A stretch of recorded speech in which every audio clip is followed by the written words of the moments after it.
Hello guys, welcome back to Saturday Story Club. Pada kali ini aku mau mereview film Korea yang dirilis perdana di Netflix di bulan September 2024. Yang mau tahu filmnya apa? Yuk cekidot aja.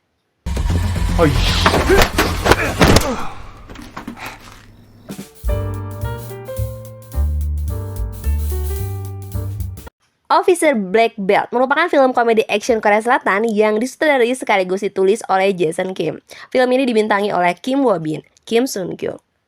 Berkisah mengenai Lee Jung Do yang merupakan pemegang sabuk hitam taekwondo, kendo, dan juga judo, yang menghabiskan hari-harinya bermain game bersama teman-temannya tuh yang kutu buku. Tetapi hal itu ia lakukan saat dia sedang tidak bekerja sebagai pengantar barang di restoran ayam milik ayahnya. Nah, pada saat Lee Jung Do itu selesai melakukan pekerjaannya mengantarkan barang, tak sengaja Jung Do membantu seorang petugas masa percobaan yang bernama Cho Min Jo dalam menundukkan seorang kriminal yang dibebaskan bersyarat. Ternyata mantan narapidana tersebut melanggar masa percobaannya.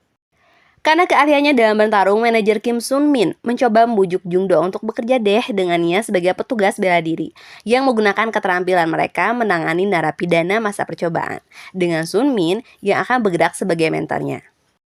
Setelah beberapa waktu, Jung Do merasa bahwa pekerjaan yang ia lakukan menyenangkan dengan hal-hal baru yang ia alami, dan lama-kelamaan Jung Do itu sangat mengagumi seniornya Sun Min yang memiliki sifat lebih bijaksana dalam bekerja.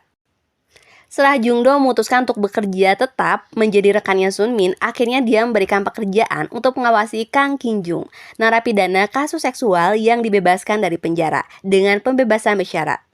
Nah, konflik nih mulai terjadi saat Jung Do mulai melakukan pengawasan terhadap Kang Kin Jung. Officer Black Belt, walaupun film ini bernuansa komedi, tapi aku pribadi nih nggak terlalu dapat feeling komedi. Justru yang ada santai aja saat nonton. Dan ada hal yang paling mencekam, itu adalah bagian pertengahan film mengenai kejahatan berulang yang dilakukan oleh Kang Kin Jung terhadap anak di bawah umur. Begitu aku lihat, serem banget deh. Seriusnya ada, santainya juga ada, dan laganya juga dapat. Dari konsep alur cerita, menurutku sederhana aja sih, pas lah ya masuk dalam grade rata-rata.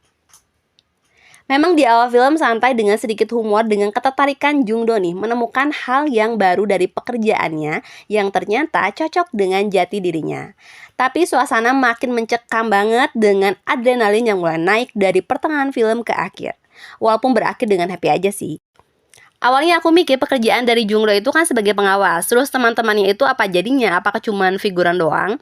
Tetapi ternyata peran temannya yang justru memiliki peranan yang penting juga di bagian akhir cerita. Dengan segala teknologi masa kini ternyata bisa membantu Jung Do juga.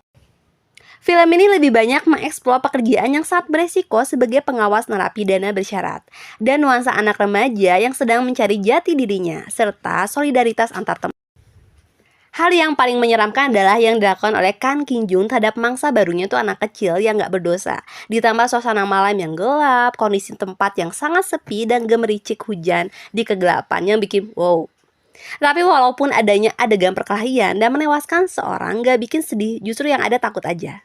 Apalagi untuk mengajar narapidana di tengah pemukiman masyarakat yang luas. Walaupun terdetek melalui gelang, tetapi tetap aja aksi kejar-kejaran itu tetap menarik. Kalau untuk visual sih film Korea good-good aja sih. Plot tempat, rumah Jung Do, tempat dinas, salon, dan juga rumah narapidana. Bikin gak jemu aja. Di film ini, para narapidana pembebasan bersyarat itu terlihat semua menjadi tokoh antagonis yang menyeramkan. Dan sekarang kita masuk ke tokoh. Kim Woo Bin yang berperan sebagai Lee Jung Do, seorang pemuda seniman bela diri taekwondo, kendo, dan juga judo yang masing-masing bergelar sabuk hitam.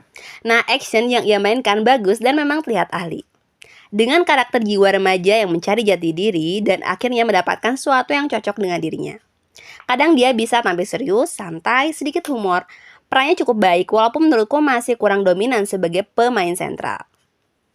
Jika aku bandingkan tokoh utama dengan lawan mainnya Sang Villain, justru yang agak terlihat dominan itu adalah dari Sang Villain sih, Kang Ki Jo. Partnernya Jung Do itu adalah kakak seniornya Sun Min yang dibawakan oleh Kim Sung Kyung. Udah ada chemistry yang terjalin antara Woo Bin walaupun tetap nggak deep sih.